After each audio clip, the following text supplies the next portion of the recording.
Mauni ang Balingasag, Misamis Oriental ug diri ang atong destination karon para kitaon ang usa ka spero diri lang sa Balingasag. Ug ang atong vlog karon atong susihon kung unsay kinabuhi sa usa ka spero. Kailangan nato mo biyahe og 29 kilometers paingon sa ilaha. Ug diri na sa Barangay Baliwagan kung asa siya nagpuyo karon. Ug siya si Daryl with 2 years experience sa pag-spur fishing o naa siya record na 20 kilos king mackerel. Next ni abot na ko sa balay nila Daryl.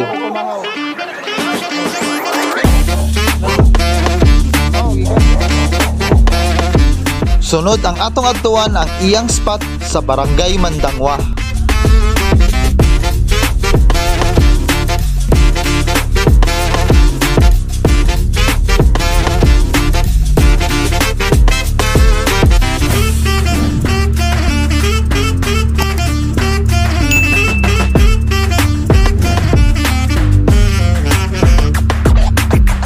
Ug kailangan na mubaktas sa dalan nga naay lapok paingon sa baybay.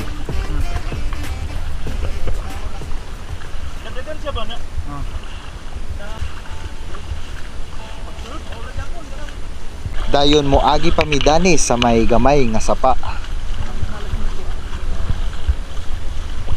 Ug pag abot na mo diri sa baybay, makita dayon ang mga bangka nga gipanggamit para sa pangingisda. Pambot dali.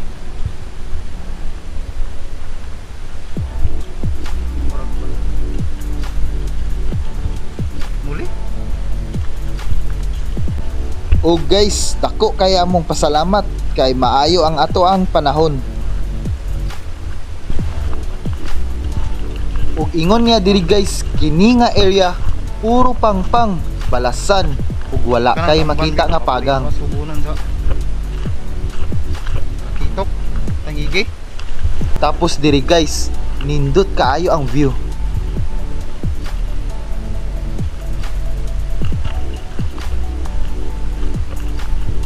Giandam na ni Daryl ang iyang mga diving gears ug labi na ang kaning spear gun nga gipahimo gikan sa mua. Nanipis lagi pag ayo mong usod. Mura naglayat naman. Ha? Lagi dah. Dayon iyang ingon diri guys, ang iyang wetsuit dili na kauga kay halos adlaw-adlaw na siya gapamana. Dayon diri nga area puno sa mga kahoy o kawayan nga gipang-anod tungod sa mga niagi nga bagyo.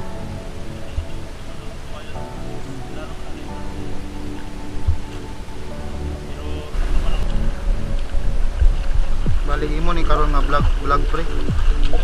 Imo ni karon na story. Hi guys, good morning. Welcome to our vlog. O guys, si Daryl di ay nasa YouTube channel nga Daryl Salbalyon.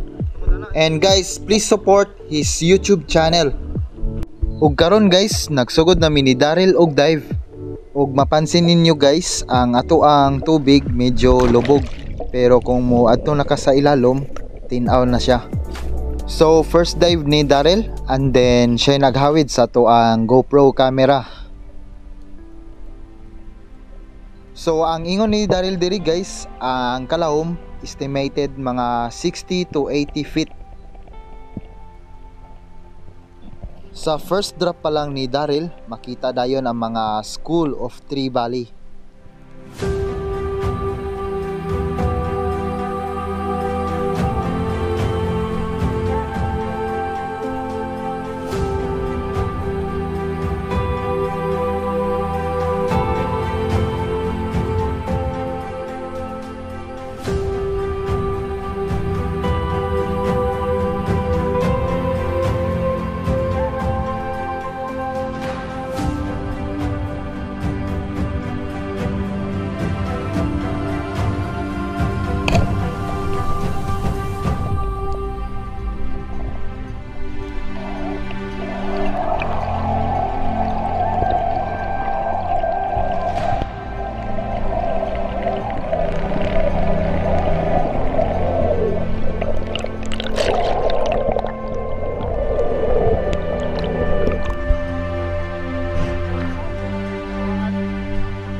Sunod guys ni balin miglaing spot daning mga kawayanan nga gianod.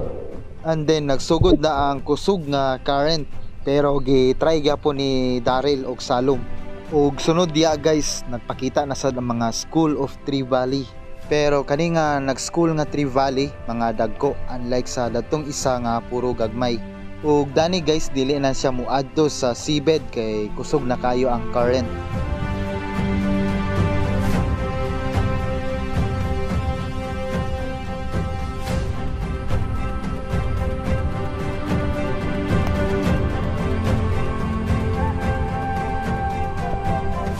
So guys, si Daryl Dayno, opportunity naman unta to nga makatira siya ug alanganin ang iyahang posisyon adto. Maong wala siya katira kay kusog kayo ang ato ang current.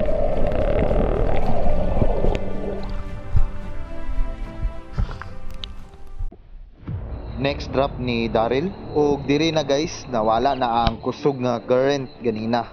And then halos zero visibility na ang ilalom. Ug wala ta kabalo guys kung unsay surprise nga isda ang moduol dari.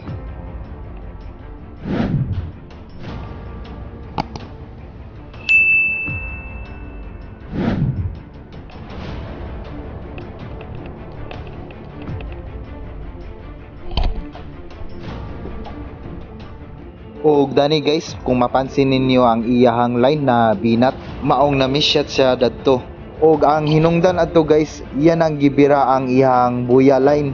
Og maotoy cause nga na miss shot siya. Kay ang iyang buya line nasa mga 80 feet lang. So maoto guys, sayang kayo nga wala na igo. Dayon diri guys, nag-decide ko nga gamiton niya ang ako ang spear gun. Kaning roller inverted fusion ang iyang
dayon diri na guys gibalikan na niya og kuha ang isda. Dayon pinaka worst pagid na hitabo kay nasangit ang line dadto sa mga kahoy-kahoy or mga sanga-sanga dito sa ilalom.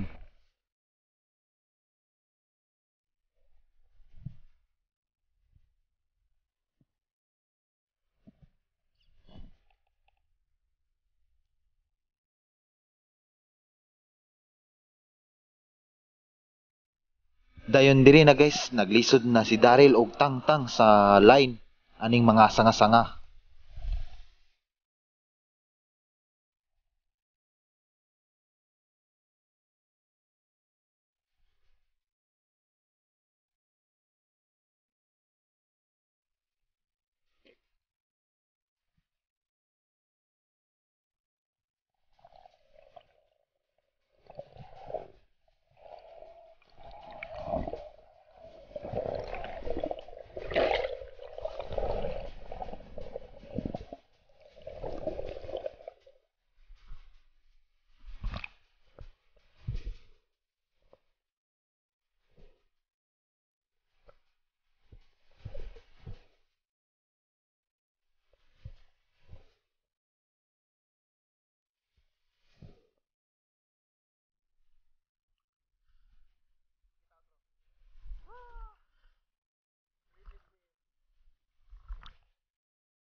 So diri na guys no, nahuman nami og kaon sa mo ang paniud to. Dayon nibalik mi mga alas 2 na sa hapon. Dayon diri guys, nakabantay mi sa mga langgam nga nanubad sa mga gagmay nga isda. So good sign ka ng mga inana guys, kay naay posible nga dagko nga isda dana. Ug mauto dali-dali migbalik og dive. Dayon diri na guys, naay dagko nga isda ni gawas gikan aning nay kawayan.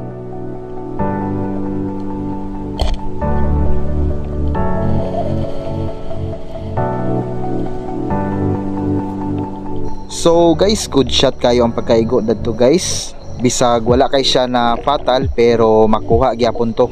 Ug napansin ninyo dia guys, kusog gyapon kayo ang iyang bira sa iyang line. Kay kabalo na mo ang trevally ang isa ka kinakusgan nga isda.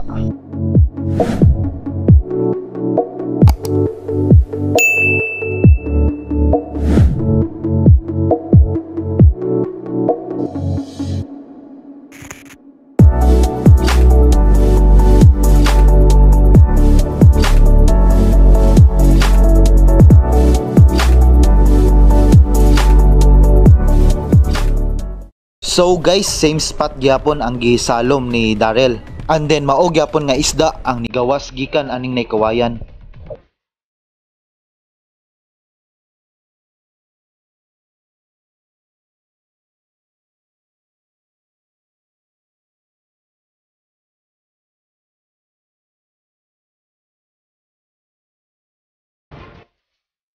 Ug diri na nakabuhi ang isda. Kaya ang iyang flapper wala kayo nilahos dito sa isda. Bitas yun. Kabitas. Bitas. Tira ka? Oo. Sayang kayo guys, pangduha na unta niya to nga Brassy Trevally. Then I think dako pa to siya nga Brassy Trevally. So mauto persa kayo ang pagbira. Ug mautoy hinungdan nga nakabuhi. So guys, time check, nasa 5 PM na sa hapon. And then last drop na ni Darrell diri sa may kawayan. And then surprisingly guys, duha ka buok na Brassy Trevally ang isa kadani. Halos zero visibility na ang ilalom ug mura nag-hunted ang palibot. Ug mao ni, grabe kay ko kabilib aning tawhana.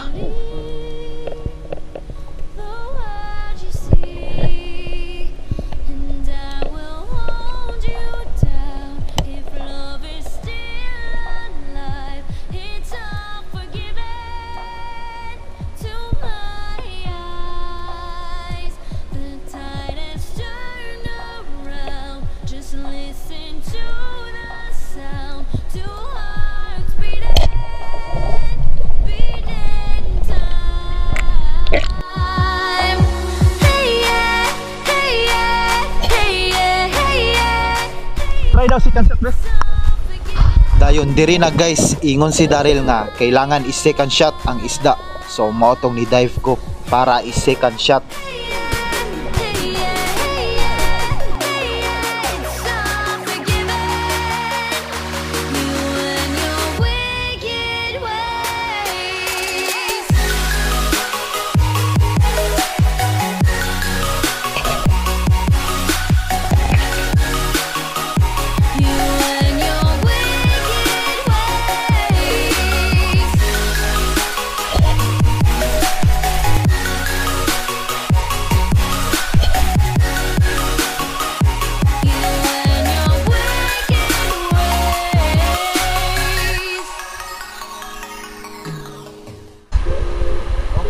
Dura ka buok.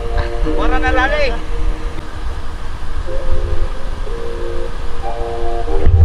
So guys, matapos ang mga hard work ug teamwork sa pag spearfishing namo ganina, very thankful kay mi karon guys, kay nagrasyaan mi karong adlaw ug nawala ang among kakapoy kay tungod napulian sa among kalipay.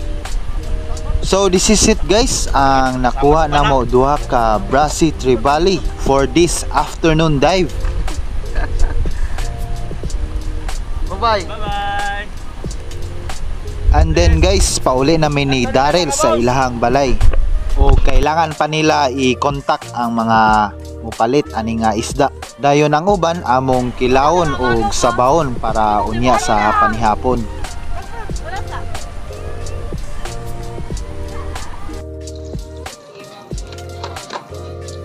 sa inyong kutsilyo ng gamay to. Pangita ka si mamang. Kamusta ka mang ba? Kutsilyo ng gamay.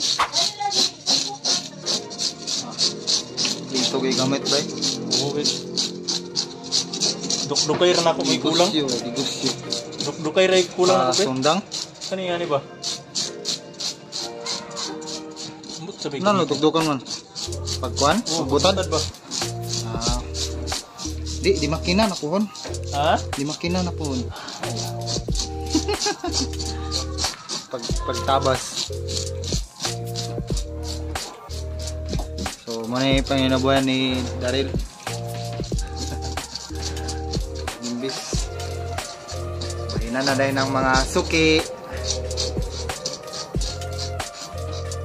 Bili na mo mga order na mo mga Mga guys. order na mga suki. Mga suki. Order na mga suki. Ang businesswoman. Nagkuhan na. Nag-booking na sa mga orders. Ito siya. Bukan ako. Tay kamuti. Ang sabaw. Magukan ako na sabaw daw. Kinilaw. Ano na magligo? Sabaw. Sabaw! Ano na naman? Abay ka na sa ilap. Narangatong cooker. Ay! Grasya! Ay.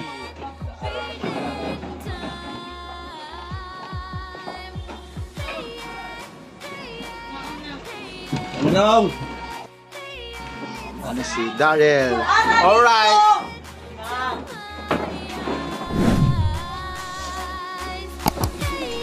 Pre! Ano ba? Promise ka na, pre. Vamos! Nanay!